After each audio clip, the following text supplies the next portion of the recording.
Режија, третото парче би сакале сега да го видиме од тоа што е документиран материјал. Ако се вратиме назад, за да поставам само уште едно прашање на кое Петровски ќе ми одговори со да или не.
Ова е ваше илустрирање на тоа што беше војна и како истата заврши во Македонија. Тоа ќе ни биде тема за муабет по блокот реклами, а она на кое сакам да ми одговорите со да и не е дали вашиот политички ангажман условно веќе имаше семејство.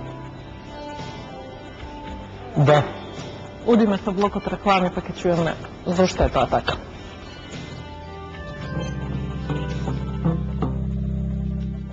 Кога почна војната во Македонија, бргу се појавија написите во весниците дека Филип Петровски со тогашниот колега Пандев, така беше, се приклучил во војната формација на АРМ, и односно полицијата, за да ја брани татковината. Да. Видите, ние како пратеници не подлегнувавме на обврска со тој имунитет, да веќе државата мора да има стабилни институции, пратениците може да бидат изземени од таа обврска директно во униформа да ја бранат државата. Меѓутоа, ја мислам дека ние имаме обврска тоа да го направиме како луѓе, не како пратеници. Со Пандов се сложивме и бевме на фронт.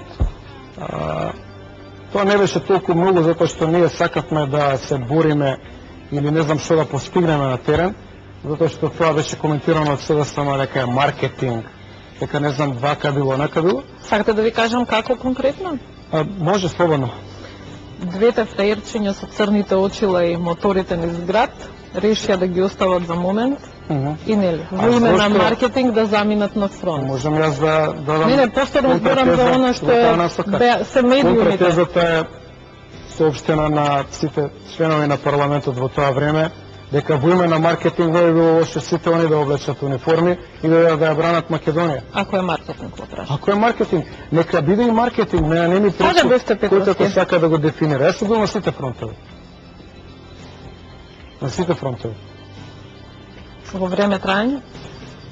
Од почетокот на војната, во одредени делови на фронтови сум бил цивилно, некаде сум бил во униформа. И ги знам сите работи на терен.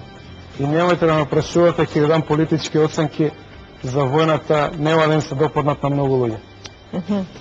Затоа ги стави во книга. И нас ке не нема, тие оценки ќе останат. Ехо низ вековите ќе има од тоа што се случуваше. Кога зборуваме за книгите, постојано ги